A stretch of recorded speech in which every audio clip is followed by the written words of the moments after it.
이 타이밍에 나타난 생모. 너무 퍼즐이 딱 맞지 않냐라는 이지혁의 한마디로 지난 주가 끝났는데요.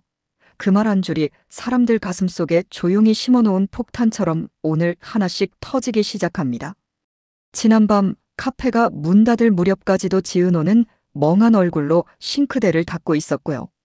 지은호 손이 움직이는 속도는 평소처럼 분주했는데 눈은 자꾸만 같은 자리만 쓸어내리고 있었습니다. 머릿속에는 그 여자의 얼굴이 계속 떠올랐거든요. 은호야, 나 내 생모야.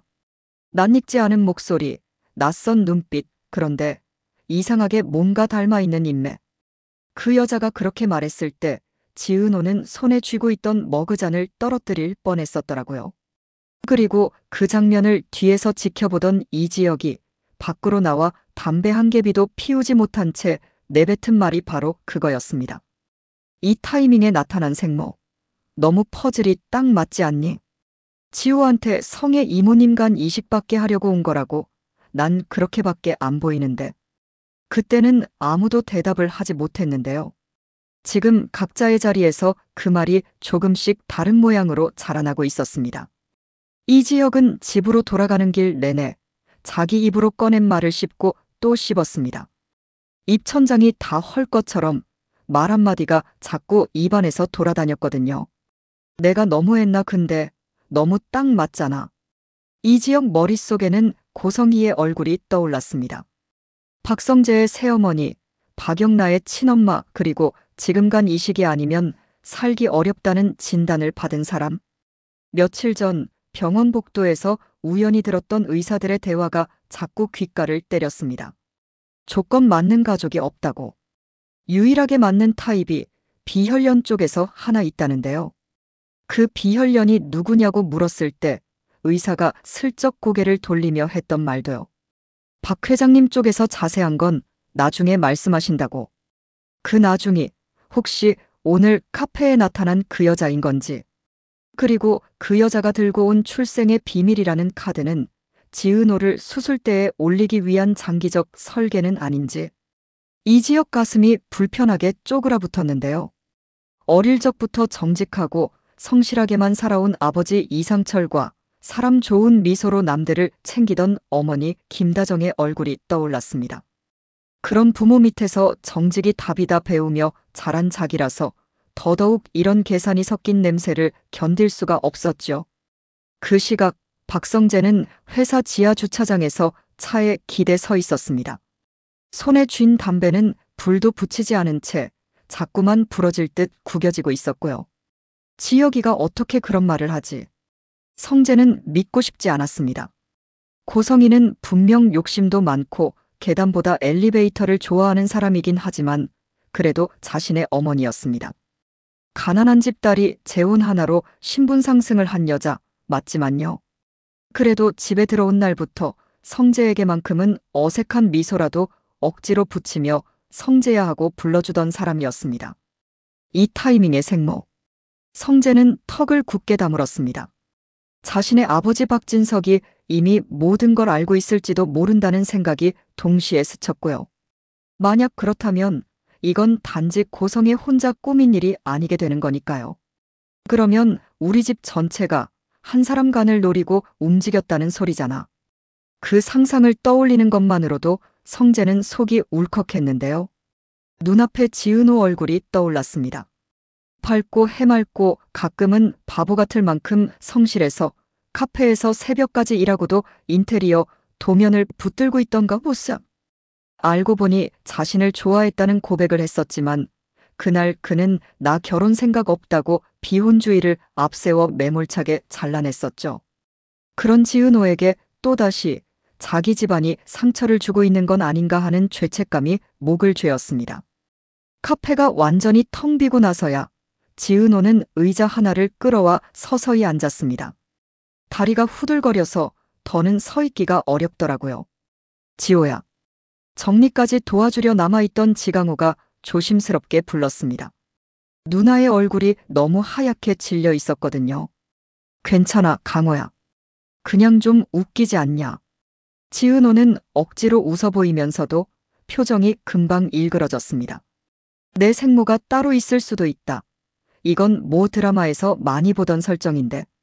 하필 지금 하필 성의 이사님이 간 이식이 필요하다는 타이밍에 나타난다는 게 진짜 너무 드라마 같아서 지강호는 갑자기 가슴이 철렁 내려앉았습니다. 생모라는 말 하나에 자기도 모르게 자기 얼굴부터 떠올랐거든요. 그럼 엄마는? 지강호가 조심스럽게 꺼낸 질문에 지은호 눈빛이 흔들렸습니다.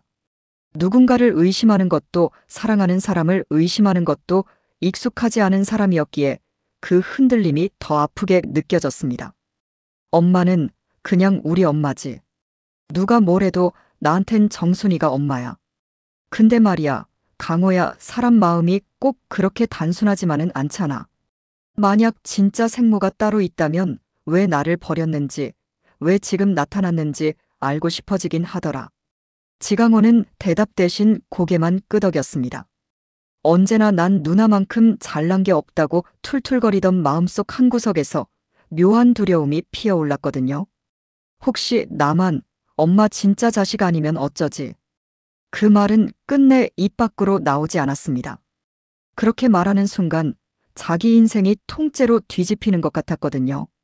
한편 병원 VIP 병동 한구석에서는 또 다른 대화가 오가고 있었습니다. 고성이는 병원 가운 위에 여전히 명품 카디건을 걸치고 있었는데요. 얼굴만은 화장이 지워진 듯 창백했습니다. 대신 입술만 유독 빨갛게 남아 있어서 오히려 더 위태로워 보였고요. 그 앞에 앉은 여자는 손을 무릎 위에서 꼭 쥐고 있었습니다. 지은호에게 생모라고 소개했던 그 여자 이름은 한선영이었습니다. 그래서 직접 말해줬어요. 한선영이 떨리는 목소리로 말했습니다. 나 은호 아니 지호에게 말했어요. 나중에 너무 갑자기 얘기하면 애가 더 충격받을 것 같아서. 고성이는 눈을 지그시 감았다가 떴습니다. 그 눈 속에는 죄책감과 계산이 섞인 빛이 섬광처럼 스쳤습니다. 잘하셨어요. 어차피 언젠간 알게 될 일이었고 선영 씨도 엄마니까 지호가 미워해도 버리지 못할 거예요. 피라는 게 그렇게 쉽게 끊어지는 건 아니더라고요. 그 말에는 자기 위안도 잔혹한 현실도 함께 담겨 있었습니다. 선영은 그 말에 더 작아졌습니다. 근데 성애 씨, 나 진짜로 이 일 말고도 은호한테 미안해서 온 거예요. 정말이에요. 돈 때문만은. 알아요. 고성이가 부드럽게 잘랐습니다. 우리가 서로한테 뭐 숨길 사이예요? 선영 씨도 알잖아요. 내가 지금 얼마나 급한지. 의사의 목소리가 떠올랐습니다. 이식 시기를 놓치면 장담 못합니다. 그 문장이 머릿속에서 계속 울리고 있었죠. 성재는 제 피조차 받아들이기 힘들어하는 아이라서요. 그 애는 여전히 저를 아버지의 두 번째 부인 정도로 생각하는 것 같거든요. 그래도 영나를 위해서라도 나는 살아야 하는데. 고성이는 한숨을 참듯 웃었습니다. 선영 씨, 우린 서로를 이용한 거예요. 나는 선영 씨에게 죄책감을 이용할 기회를 준 거고, 선영 씨는 나에게 지호를 설득할 문을 열어준 거고요. 단지 나만 악역으로 남으면 되는 일인데 그 정도 각오는 하고 있는 사람입니다. 그 말은 담담하게 들렸지만 속뜻은 더 복잡했습니다. 고성의 스스로도 알고 있었습니다. 이 일이 드러나는 순간 그녀는 세상 모든 사람에게서 돌을 맞게 될 거라는 걸요. 박영란은 병원 복도 끝에서 이 대화를 엿듣고 있었습니다. 문틈으로 들리는 이식, 지호, 죄책감 같은 단어들이 서로 부딪히며 그녀 머릿속에서 제각각의 가림을 가려내고 있었고요. 영란은 더 이상 듣지 못하고 뒤로 물러섰습니다. 숨이 턱 막히는 것 같았거든요. 엄마가 지호 언니를 이용하고 있다고. 영란은 떨리는 손으로 휴대폰을 꺼냈습니다. 화면에 뜬 이름은 지환 오빠였습니다. 여보세요? 지환의 목소리는 예상보다 차분했습니다. 운전기사 겸 보디가드라는 역할에 어울리는 낮고 단단한 톤이었죠. 오빠, 지금 병원 앞이죠? 나 잠깐만 밖에 나가고 싶어서. 답답해서 못 있겠어요. 잠시 뒤 병원 정문 앞에 세워진 차 안에서 두 사람은 나란히 앉아 있었습니다. 유리창 밖으로 네온 사인이 번지고 사람들의 얼굴이 스쳐 지나갔지만 둘 사이 차 안은 다른 세계처럼 고요했습니다. 지환 오빠. 영나가 조심스레 입을 열었습니다. 우리 엄마가 너무 무서워졌어요. 어릴 땐 세상에서 제일 예쁘고 제일 강한 사람이라고 생각했는데 지금은 무슨 짓까지 할 수 있을지 모르겠는 사람이 된 것 같아요. 이지환은 잠시 말이 없었습니다. 그의 눈에도 오래전에 자신을 배신하고 떠난 여자친구 얼굴과 그 여자를 감싸주던 돈 많은 남자의 실루엣이 스쳐 지나갔거든요. 영나 씨. 지환이 천천히 말을 꺼냈습니다. 사람이 절벽까지 몰리면 원래 못할 짓도 하게 돼요. 특히 자식 때문에 아니면 자기를 지켜야 한다는 생각 때문에. 근데 그렇다고 해서 우리가 다 이해해줘야 한다는 뜻은 아니에요. 영나는 눈을 감았다 뜨며 고개를 끄덕였습니다. 눈가가 빨개져 있었지만 울지는 않았습니다. 만약 우리 엄마가 진짜 지호 언니를 이용하고 있는 거라면 나 그걸 막을 수 있을까요? 나 같은 애가? 영나 씨는 나 같은 애가 아니고요. 지환이 단호하게 말했습니다. 그냥 영나 씨예요. 생각보다 훨씬 용기 있는 사람.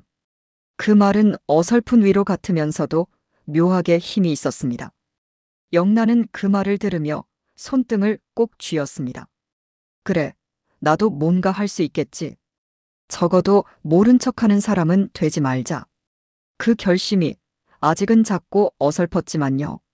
한편 이지혁의 집에서는 가족들이 모여 저녁을 먹고 있었습니다. 정년퇴직을 막 한 이상철은 여전히 회사 이야기 대신 뉴스에 나오는 경제 소식에 잔소리를 섞어 얘기하고 있었고요. 김다정은 그런 남편을 타박하면서도 반찬을 수북이 챙겨주고 있었습니다. 아버지, 이제 퇴직하셨으면 좀 쉬시지. 뉴스를 왜 그렇게 공부하듯이 보세요? 이지환이 농담 반 진담 반으로 말하자 이상철은 코웃음을 쳤습니다. 사람이 일을 그만둔다고 생각까지 그만두면 바로 늙는 거야. 넌 아직 어려서 모르지.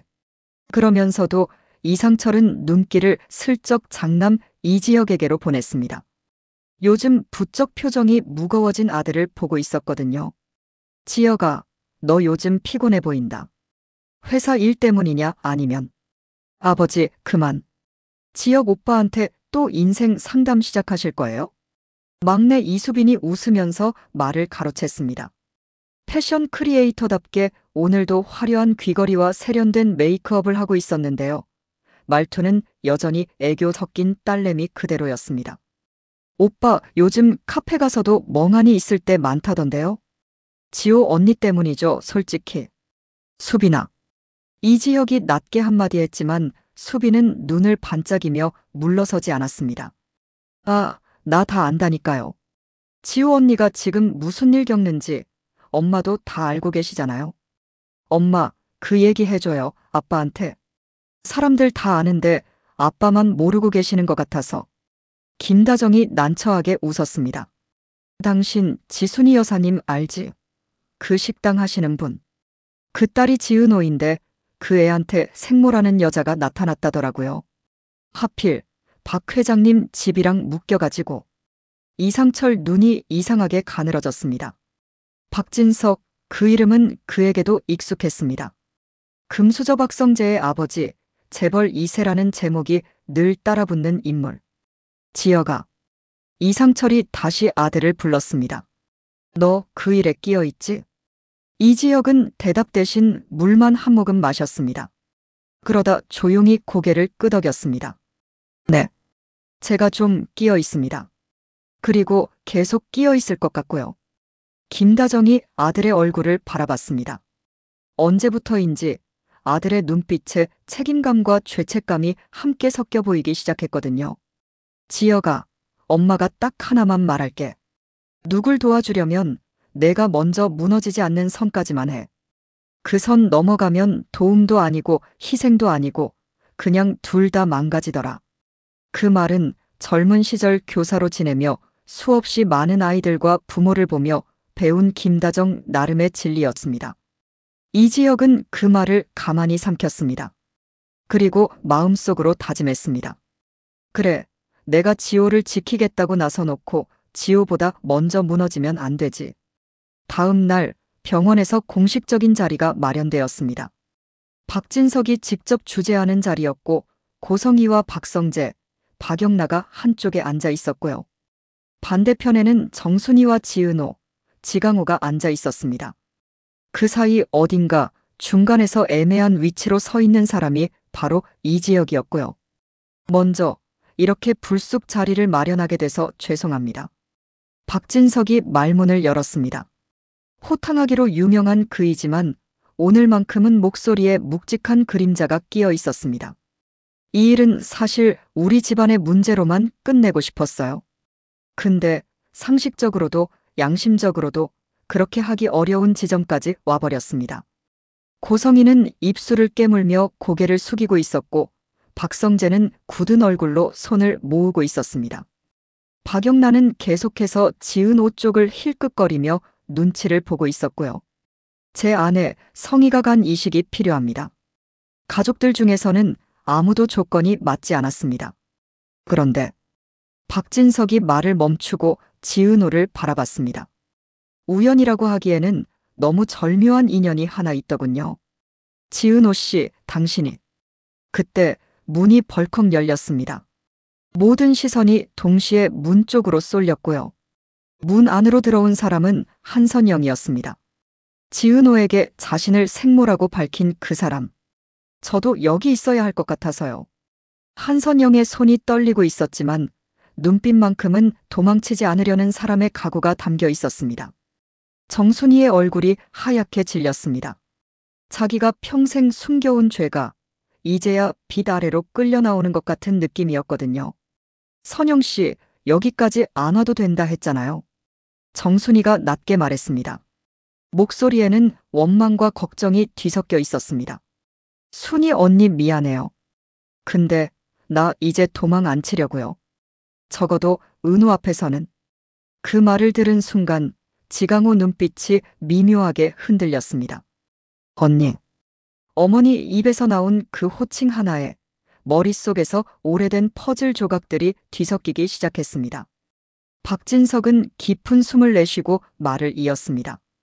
지은호 씨, 박 회장이 뭐길래 이렇게까지 끌고 온 거냐고 묻고 싶을 수 있습니다.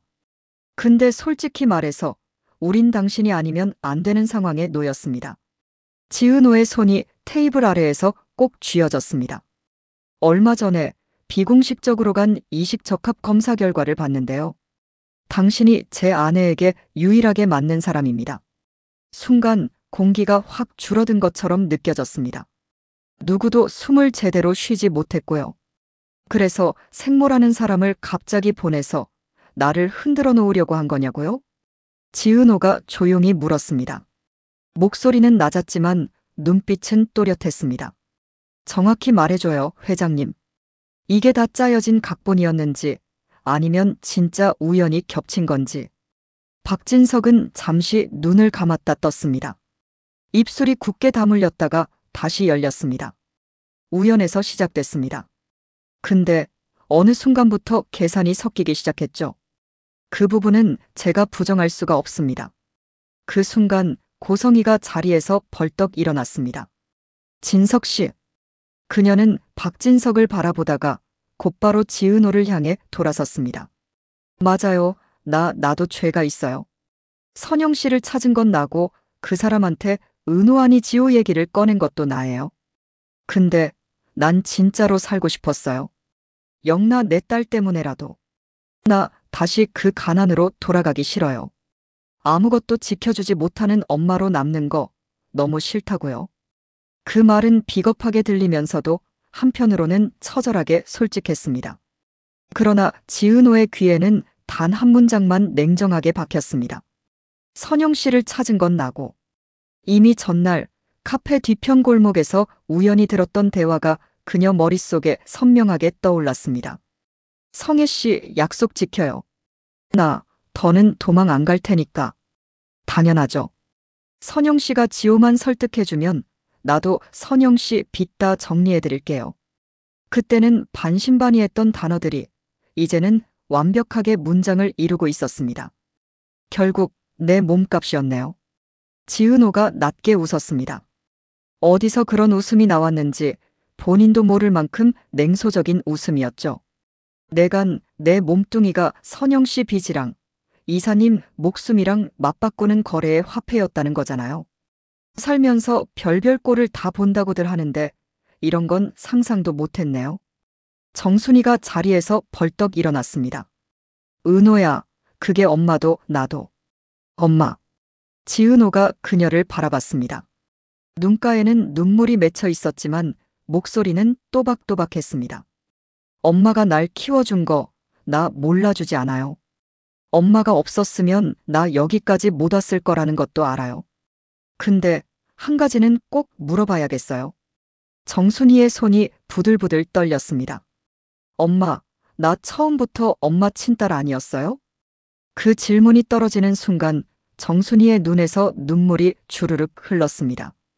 그 눈물에는 죄책감과 미안함과 사랑과 두려움이 한꺼번에 섞여 있었고요.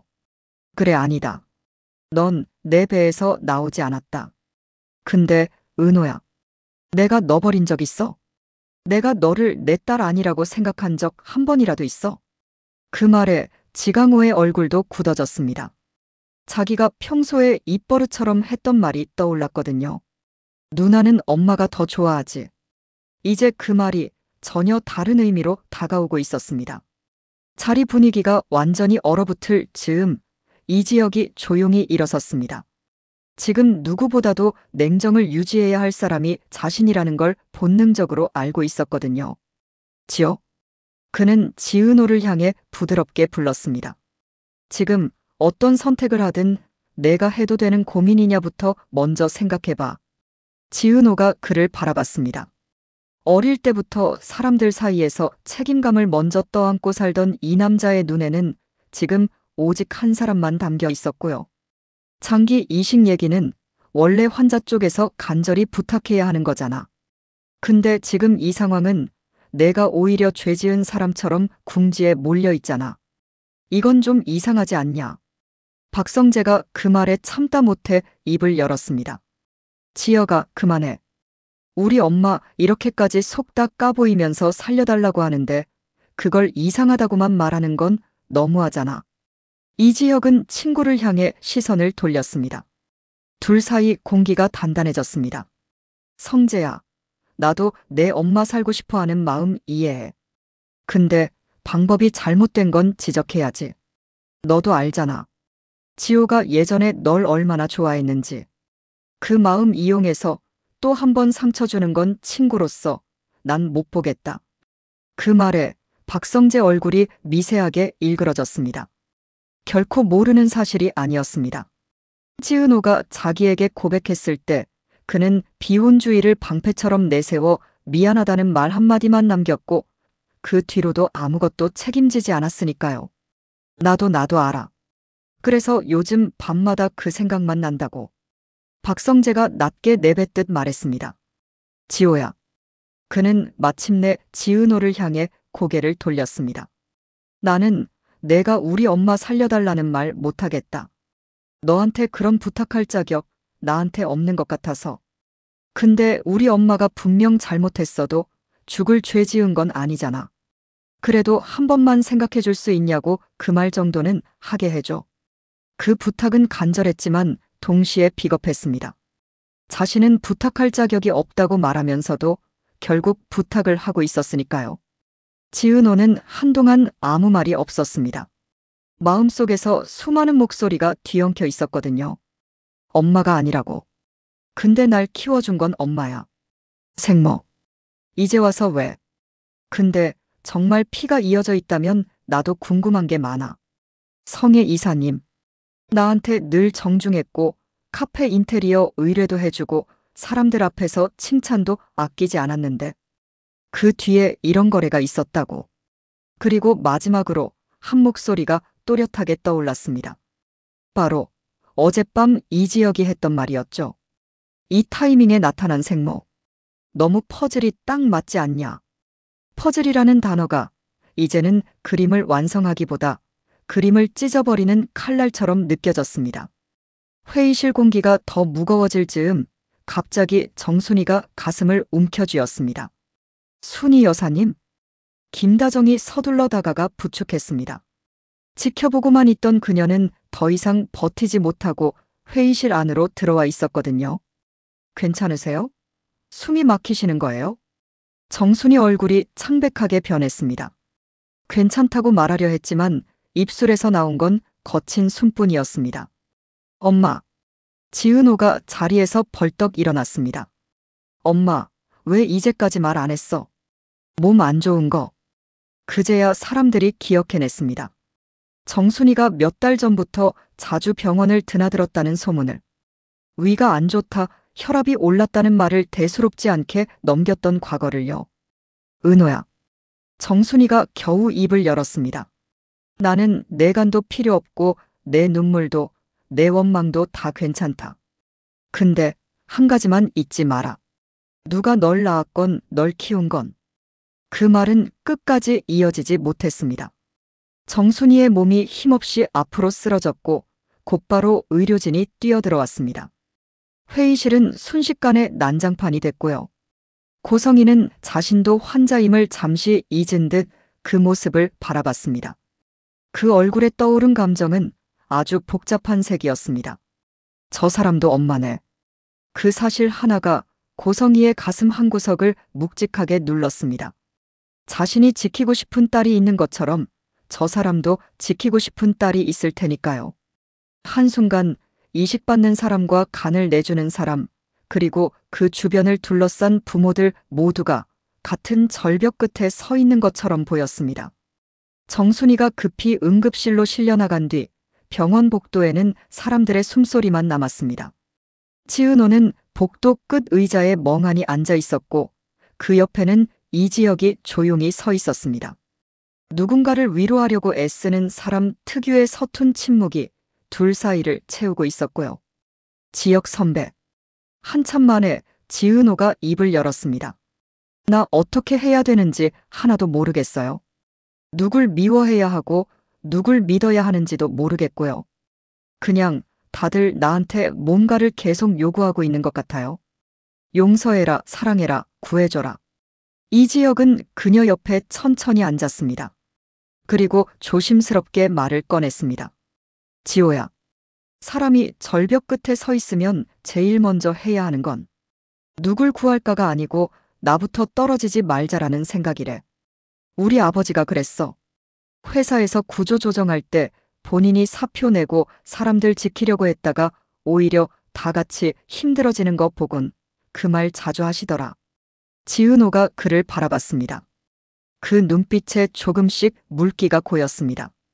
그러니까 지금은 내가 누굴 구할 수 있냐보다 내가 어디까지 버틸 수 있냐부터 먼저 생각해. 간 이식, 나중 문제야.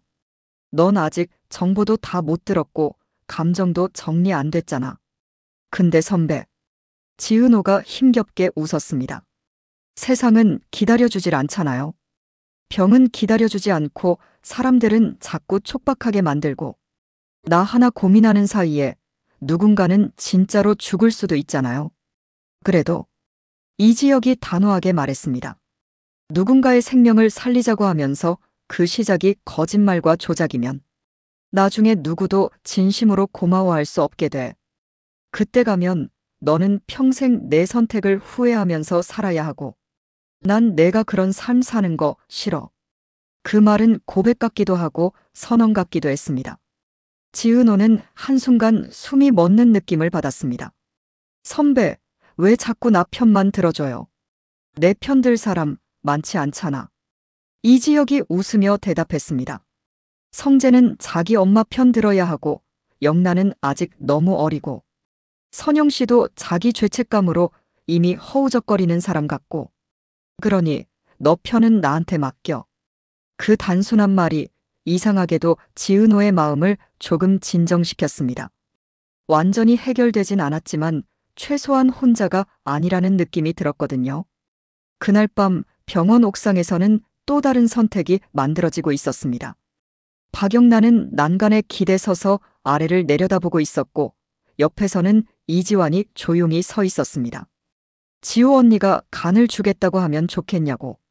나한테 누가 물어보면 뭐라고 대답해야 할까요? 영란은 그렇게 물었습니다. 소녀 같은 얼굴에 어른스러운 질문이 얹혀 있었습니다. 솔직하게요? 이지환이 되물었습니다.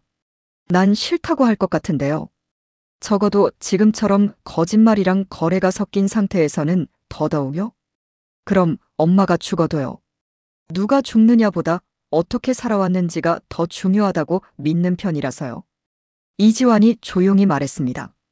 죽음은 언젠가 누구에게나 오잖아요. 근데 사람들은 죽음 앞에 서야 겨우 자기 삶을 돌아보더라고요.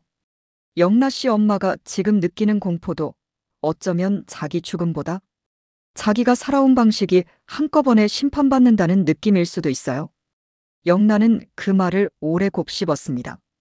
오빠는 그 여자 아직도 사랑해요? 갑자기 튀어나온 질문에 이지환은 잠시 말문이 막혔습니다. 그러나 곧 고개를 저었습니다. 아니요. 이제는 그 사람이랑 같이 있던 그때의 나를 더 이상 사랑하지 않는 것 같아요. 그래서 앞으로는 좀 다른 선택을 해보고 싶어요. 다른 선택이요? 네. 이지환이 영란을 바라보며 웃었습니다. 예를 들면 돈 많고 예쁜 아가씨를 지키는 일을 그냥 직업으로만 보지 않는다든가. 영란은 그 말에 얼굴이 빨개졌습니다. 근데 그 불금 속에는 오늘 하루 내내 짓누르고 있던 죄책감 대신 아주 작은 설렘이 올라와 있었고요. 밤이 깊어갈수록 병원 각층의 불빛이 하나둘 꺼져갔습니다. 하지만 사람들의 마음속에서는 아직도 수많은 문장이 이어지고 있었습니다. 고성이는 병실 침대에 홀로 앉아 창 밖을 바라보고 있었습니다. 손에는 언제 받아보게 될지 모를 이식 수술 동의서가 쥐어져 있었고요. 만약 지호가 나한테 간을 주겠다고 하면 그때 난 이걸 받아야 할까 말아야 할까. 처음에는 당연히 받아야 한다고 생각했습니다. 살아야 하니까 영란을 위해서라도. 근데 오늘 정순이가 쓰러지는 모습을 보고 나니 마음이 조금 달라졌습니다. 나 때문에 저 엄마의 딸이 몸을 베어야 한다고. 그래서 내가 사는 동안 그 아이가 평생 자기 선택을 후회하면서 살게 되면 그게 과연 사는 걸까? 고성이는 고개를 감싸쥐었습니다. 인생이란 게 이렇게 복잡했나 스스로도 놀라울 정도였습니다. 가난에서 벗어나기 위해 단순하게만 계산하고 살아온 지난날들과는 전혀 다른 종류의 더하기와 빼기가 눈앞에 펼쳐져 있었거든요. 그리고 새벽이 막 밝아올 무렵 병원 한 구석 조용한 복도에서 이지혁은 휴대폰을 들여다보고 있었습니다. 화면 속에는 검사 결과가 담긴 메일 제목이 떠 있었습니다. 유전자 검사 결과 안내. 그는 숨을 한번 깊게 들이켰습니다. 치은호 몰래 한선영의 말이 진짜인지 확인하고 싶어서 진행했던 검사였죠. 이거 열어봐야 하나? 아니면 그냥 모르는 척해야 하나? 선택의 기로에 서 있는 건 지은호만이 아니었습니다. 지금 이 순간 이지영 역시 하나의 퍼즐 조각을 쥐고 있었고요. 만약 이 결과가 선영 씨가 진짜 생모라는 걸 증명하면 지호는 그 사실 때문에 더 흔들리겠지. 근데 거짓말이라는 게 드러나면 오늘 있었던 모든 감정이 완전히 다른 의미로 뒤집힐 거고 그는 결국 천천히 메일을 클릭했습니다. 화면에 떠오른 첫 문장을 읽는 순간 이지혁의 눈빛이 미세하게 흔들렸습니다. 입술이 굳게 다물렸고요. 이렇게 나오네. 무슨 결과인지는 아직 누구도 알지 못합니다. 지은호도 박성재도 고성이도 정순이도 심지어 시청자조차. 다만 한 가지 분명한 건 이 결과 한 줄이 다시 한번 모든 사람의 관계를 바꿔놓을 거라는 사실뿐인데요. 이 타이밍에 나타난 생모, 너무 퍼즐이 딱 맞지 않냐던 이지혁의 의심은 과연 날카로운 직감이었을까요? 아니면 잔인한 오해였을까요? 그 답은 다음 이야기에서 조금 더 선명해질 예정입니다. 시청해주셔서 감사합니다.